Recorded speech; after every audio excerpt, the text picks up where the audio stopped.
Rencontre.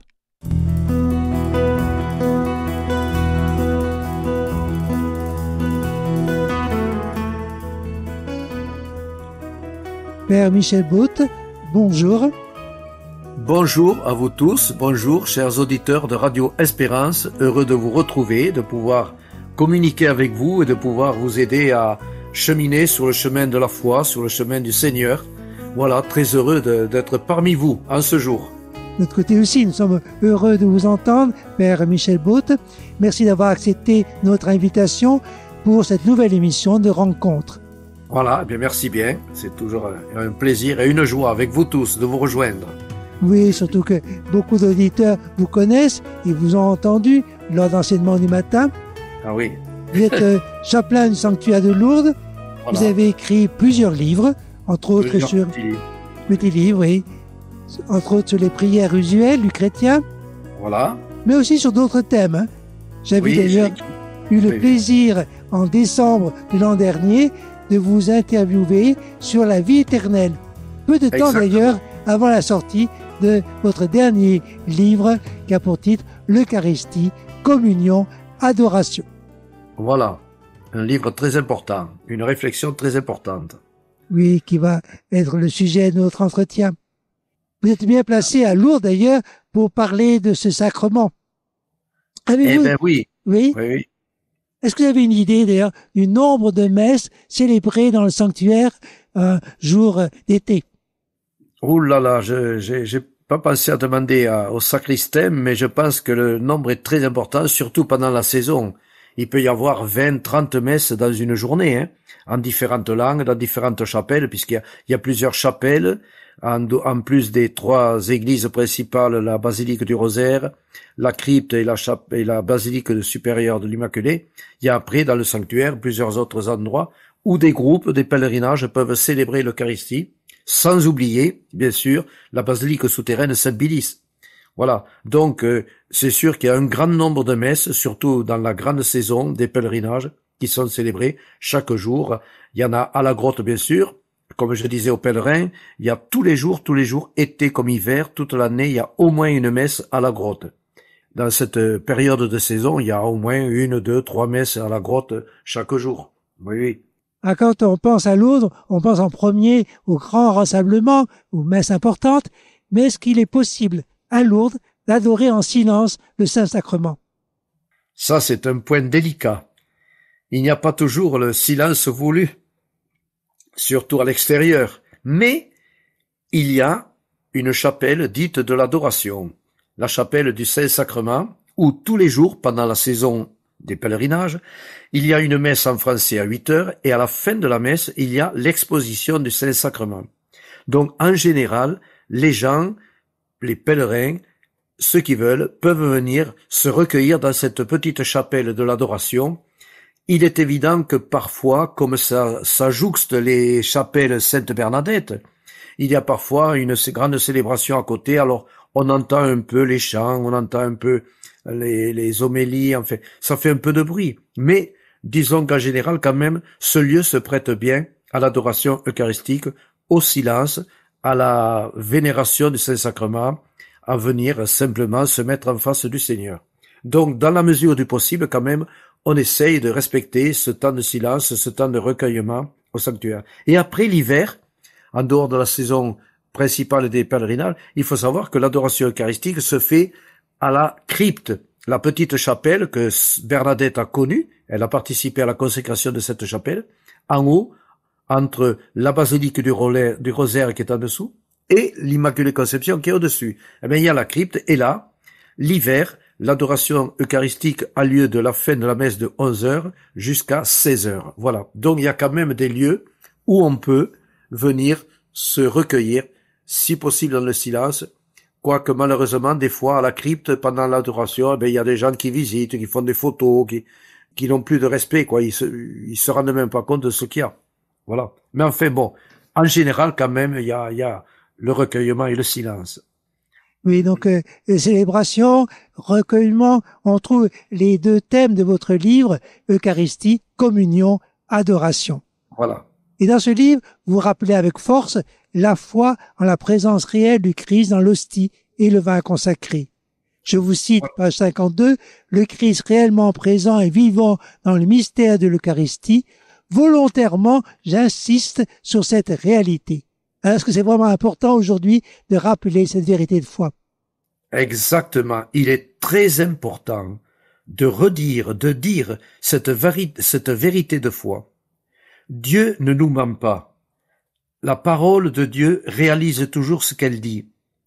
Or, n'oublions pas que l'Eucharistie, la présence Eucharistie, est un mystère, c'est-à-dire quelque chose que Dieu nous a révélé.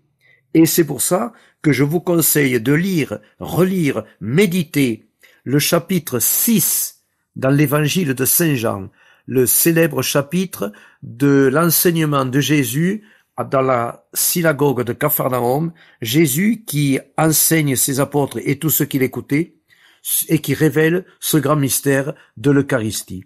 Voilà. Donc, ceci est mon corps, ceci est mon sang. Alors, bien sûr que c'est quelque chose de difficile à croire, à imaginer. Mais, voilà. Je dis souvent aux personnes que ce mystère fait appel à notre foi, à notre confiance. Or, quand Jésus vient de dire aux apôtres et à tous ceux qui l'entouraient, il faut manger ma chair et boire mon sang, vous devinez le scandale, surtout dans le peuple juif, surtout boire le sang. Alors ça, c'est un véritable scandale, et c'est pour ça que l'Église dit, l'Évangile nous dit, ils partirent, ils tournèrent le dos à Jésus. Ils dirent, cet homme, il sait pas ce qu'il dit, il est fou, voilà. Et je suppose que les apôtres devaient discuter entre eux et se dire, mais bon sang, qu'est-ce qui lui arrive à ce Jésus? Qu'est-ce qu'il raconte là? Et Jésus va les trouver, et il leur dit, est-ce que vous aussi, vous allez m'abandonner, vous allez me quitter, parce que je viens de dire ça? Et cette question de Jésus, elle est pour nous aujourd'hui. Elle est pour nous. Est-ce que nous aussi, nous allons abandonner l'Eucharistie parce que nous ne croyons pas que le Christ est réellement présent dans ce morceau de pain et dans ce vin contenu dans le calice? Et c'est Pierre qui va faire sa première profession de foi dans l'Eucharistie. Pierre va dire à Jésus, Seigneur, ce que tu viens de nous dire là, c'est fou. En clair, on ne peut pas te croire. C'est de la folie pure. C'est fou ce que tu nous dis. Mais, si on ne te croit pas, qui on va croire?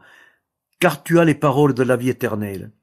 En clair, pourquoi Pierre se permet de dire ça? Qu'est-ce que c'est qui permet à Pierre de dire nous croyons ce que tu viens de nous dire, quelque chose d'incompréhensible, de fou, qu'on ne peut pas imaginer? Pourquoi? Mais parce que ce sont les miracles que Jésus a fait au cours de sa vie terrestre qui ont montré aux apôtres et qui nous prouvent que lorsque Jésus parle, ça se réalise. Quand il dit à l'aveugle, je le veux, vois, il voit. Quand il dit au paralytique, lève-toi et marche, il se lève et il marche. Quand il dit à Lazare, sors du tombeau, il sort du tombeau, etc. Ces miracles ont été faits par Jésus uniquement pour que nous croyions au plus grand des mystères, l'Eucharistie, quand Jésus nous dit « Ceci est mon corps, ceci est mon sang ». Oui, donc Eucharistie, folie d'amour. Mais pourtant, dans un passage de votre livre, vous dites il y a quand même des images qui nous sont données, par exemple les organes qui sont transplantés, mis dans le corps de notre personne, ou l'enfant qui va naître et qui va vivre pendant 9 mois dans le corps de sa mère. Oui. Alors justement, quand Jésus nous dit « Qui mange ma chair et qui boit mon sang demeure en moi et moi je demeure en lui ». Alors, est-ce que c'est possible ça? Est-ce que c'est possible que quelqu'un vive dans le corps d'un autre, vive uni à un autre? Alors souvent les personnes hésitent ou on voit des... Eh bien oui, je dis souvent aux gens, où étions-nous avant de naître? Nous étions bien dans le sein de notre mère. Nous avons été conçus dans le sein de notre mère. Et pendant 9 mois, on a grandi, on s'est développé. Elle nous a nourris de ce qu'elle buvait, de ce qu'elle mangeait, de ce qu'elle respirait. Elle nous a portés. Et elle nous a donné la vie. Eh bien, l'Eucharistie, c'est un mystère, bien sûr, mais c'est pas si fou que ça quand Jésus nous dit, il faut, ceux qui mangent ma chair et boivent mon sang, demeurent en moi et moi en lui. En fait, il faut être greffé au Christ, comme l'enfant est greffé à sa mère par le cordon ombilical. Eh bien, pour avoir la vie, mais la vie éternelle, la vie qui durera pour toujours, il faut que je sois greffé au Christ. Il faut que je sois nourri de lui, de cette vie divine. Mais à l'inverse, c'est le Christ qui me porte et c'est le Christ qui me nourrit de sa vie divine. Voilà le mystère de l'Eucharistie. C'est un mystère, mais ce que l'on vit humainement peut nous aider à croire ce que nous dit Jésus dans ce passage de l'évangile de Saint Jean au chapitre 6. Comme dans vos ouvrages précédents, donc vous avez beaucoup de citations, la plupart viennent de l'Écriture sainte, et vous utilisez plusieurs fois l'expression « cela nous rappelle », tissant ainsi une véritable chaîne de citations. Parfois peut-être au détriment d'un plan rigoureux, mais je pense que vous n'avez pas voulu rédiger un traité doctrinal sur l'Eucharistie, mais plutôt une méditation sur ce mystère en invitant le lecteur à la partager avec vous. Voilà, ça c'est exactement. Ce mystère de l'Eucharistie, il est très très très important pour nous. Et c'est dommage qu'on ne prenne pas le temps d'y réfléchir. Bon sang, je me dis, mais bon sang, est-ce qu'on a conscience de ce que l'on vit quand on est en présence de l'Eucharistie? Est-ce qu'on en a conscience? Alors c'est vrai que je fais souvent référence, parce que d'abord c'est la parole de Dieu qui est prioritaire et qui est première, c'est la parole de Dieu qui donne vie, qui touche les cœurs, qui ressuscite, qui relève, et c'est pour ça que je cite souvent des passages de la Bible, de la parole de Dieu, parce que ça c'est impératif, c'est pas moi qui dois parler, c'est pas ma parole à moi, qui n'a aucun effet, c'est la parole de Dieu. Or, je crois qu'il est important aujourd'hui de bien méditer, de bien réfléchir sur le mystère de l'Eucharistie. Moi, il y a quelque chose qui me révolte. Quand je vois aujourd'hui des gens galoper après des vedettes, des gourous, des vedettes de cinéma, des vedettes de la chanson, des vedettes du sport, ou tel personnage important, on veut aller le voir, on se précipite, on veut le toucher, on veut le prendre en photo, on veut être pris en photo avec lui.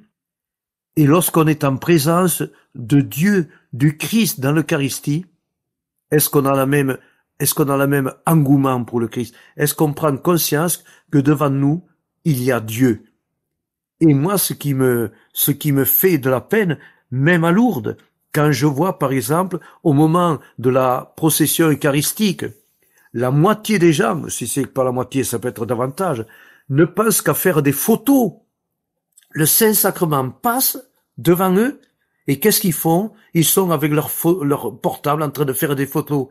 C'est du cinéma, c'est du spectacle pour eux. Ils n'ont plus conscience que Jésus passe au milieu d'eux. Alors, ils n'ont pas le sens du respect, de l'adoration, soit de s'incliner, soit de se mettre à genoux, soit de faire un signe de croix. Et de prendre conscience, mais Seigneur, c'est toi qui passes là devant nous. Tu es là avec nous, tu marches avec ton peuple. Et il est important de réfléchir sur le mystère de l'Eucharistie, cette présence réelle de Dieu.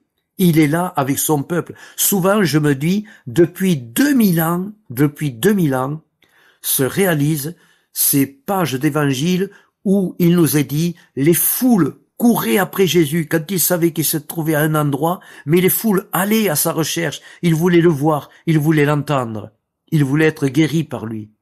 Et nous, est-ce que nous avons la même soif de cette présence de Dieu? Comment on se situe devant le Saint-Sacrement? Et quelqu'un qui peut nous aider justement à avoir cette soif de Dieu, c'est la Sainte Vierge. Et j'ai apprécié effectivement qu'elle soit au centre de votre livre. Souvent, dans les discours ou dans les écrits, on la relègue à la fin. Là, vous l'avez voulu la passer au centre. Oui, c'est important. Pourquoi? Parce que Marie est une femme. Elle est une mère. Et le rôle d'une mère, c'est de nourrir ses enfants. Le drame, c'est que la première femme, Ève, elle a nourri l'humanité avec un fruit empoisonné, le fruit de l'arbre de la mort, sous le mensonge de Satan. Ève a cueilli ce fruit que Dieu l'avait dit, ne touche pas ce fruit, ne mangez pas de ce fruit. Elle l'a donné à l'humanité, et l'humanité a été plongée dans la mort.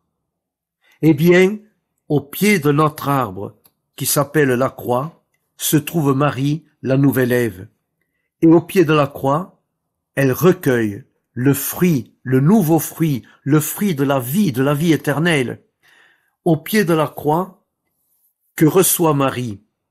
Elle reçoit dans ses bras le corps mort et défiguré de son fils Jésus.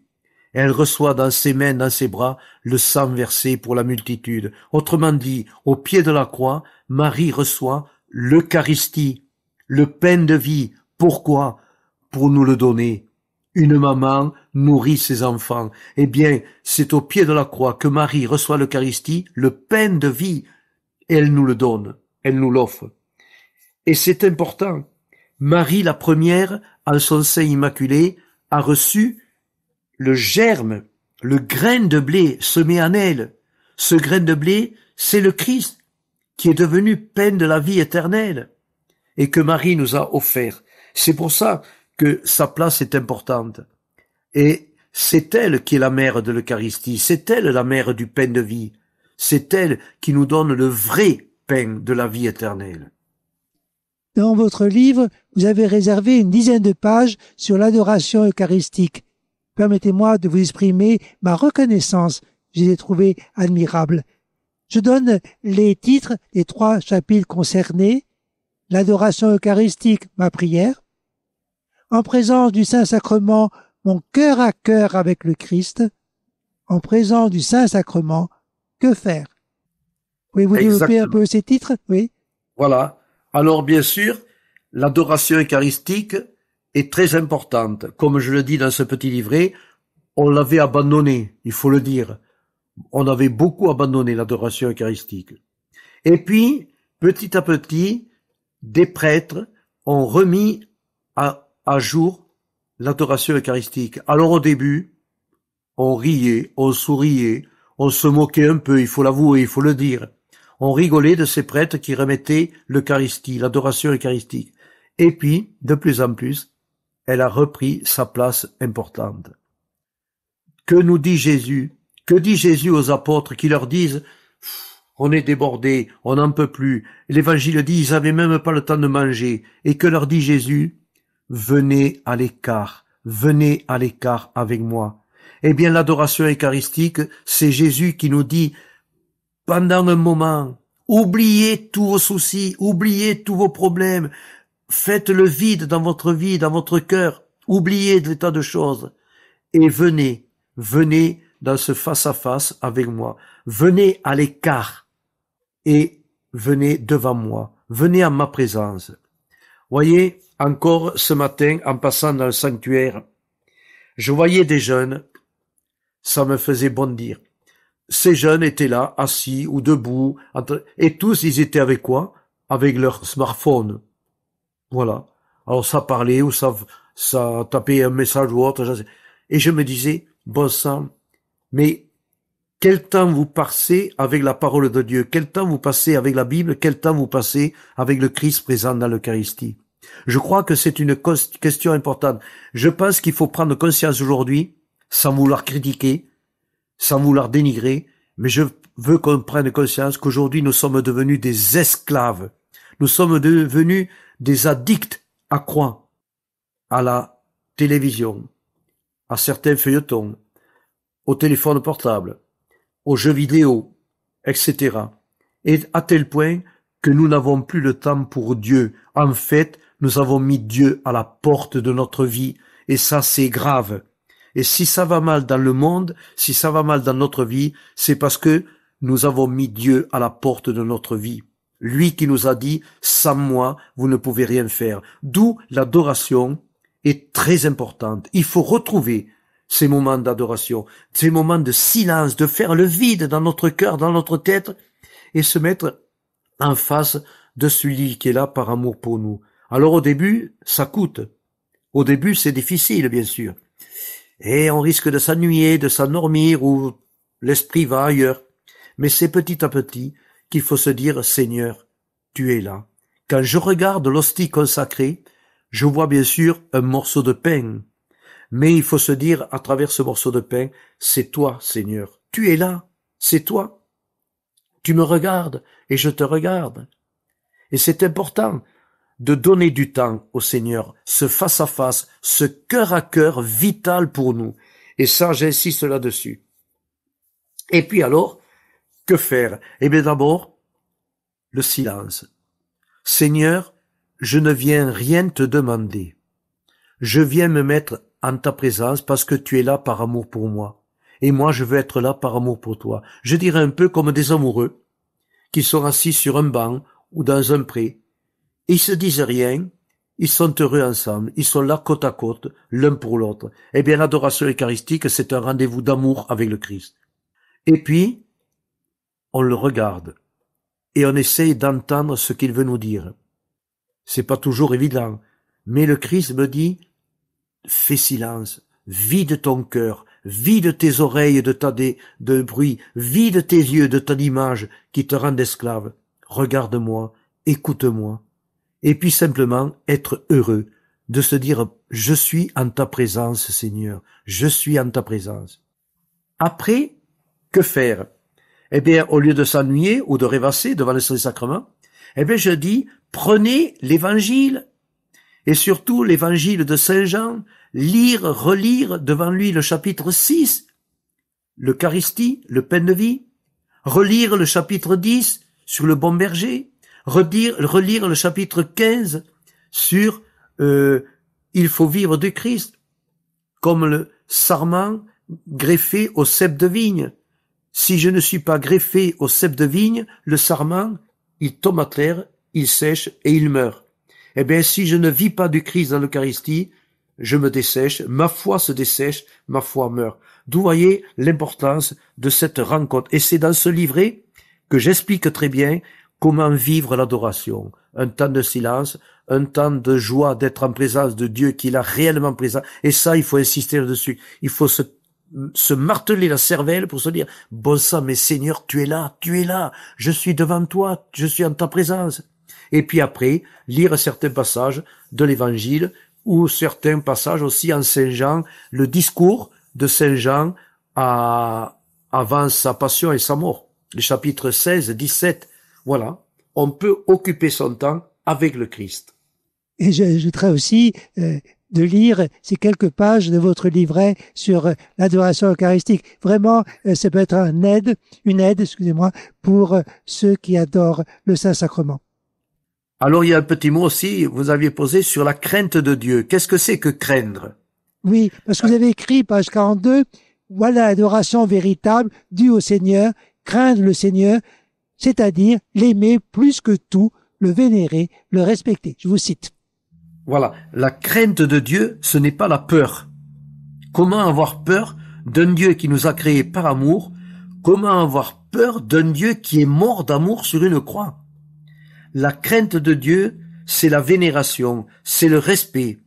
Quand on doit paraître devant un personnage important avec qui on a rendez-vous, on est saisi de crainte, c'est-à-dire on est un peu inquiet. Comment je vais me présenter à lui?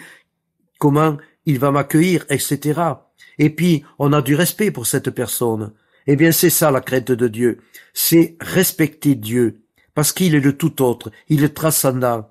On a conscience d'être en présence de quelqu'un d'important, Dieu, le Dieu créateur. Alors, la crainte de Dieu, c'est le respect de Dieu. Respecter son nom, respecter son amour, respecter ses commandements, respecter et vivre sa parole. C'est cela, le respect de Dieu, la crainte de Dieu, c'est le respect qu'un enfant doit avoir envers son père.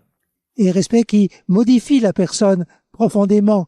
D'ailleurs, c'est le thème de vos 2 derniers chapitres qui sont relatifs aux fruits d'une pratique eucharistique régulière. Alors, concrètement, quel changement va s'opérer? Alors, bien sûr, quand je reçois l'Eucharistie, ça doit me transformer. Il n'y a rien à faire. Si ça me transforme pas, ça veut dire que je communie n'importe comment ou je communie par habitude. C'est ça qui me fait mal aussi quand on voit des gens qui viennent communier un peu, on se demande pourquoi. Certains, il y a des fois, je me dis, ils viennent parce qu'ils voient qu'on donne quelque chose, alors ils viennent comme les autres. Voyez, quand on présente l'Eucharistie aux personnes qui viennent communier et qu'on leur dit le corps du Christ, mais il y en a qui répondent rien.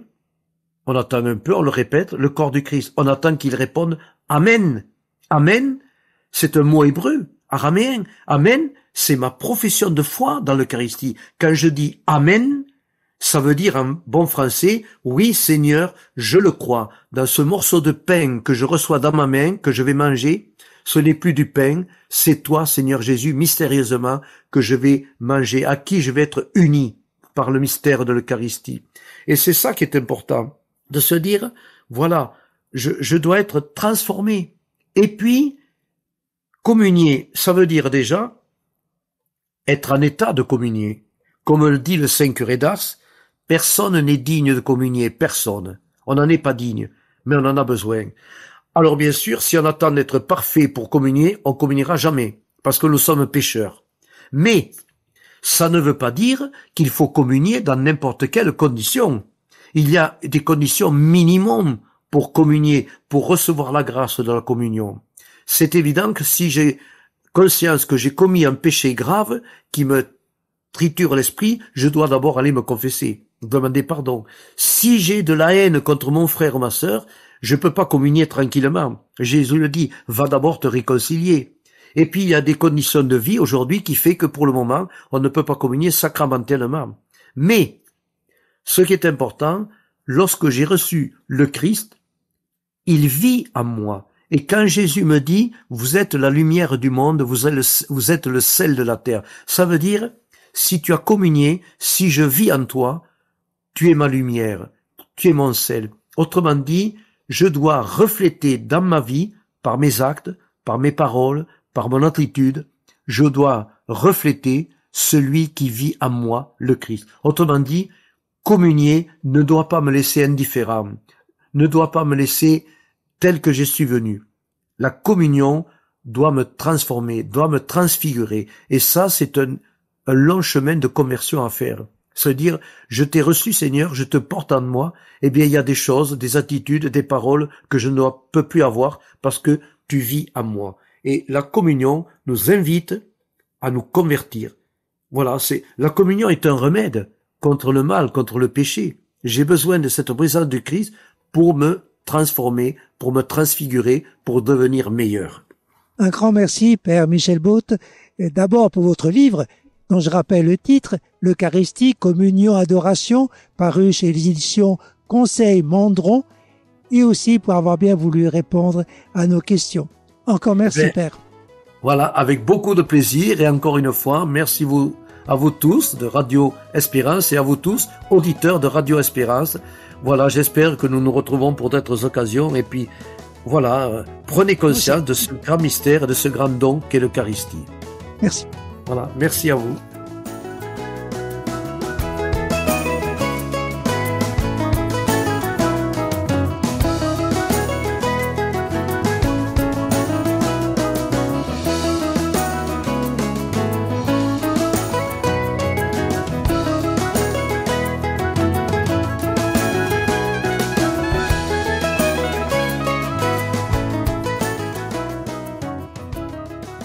C'était Rencontre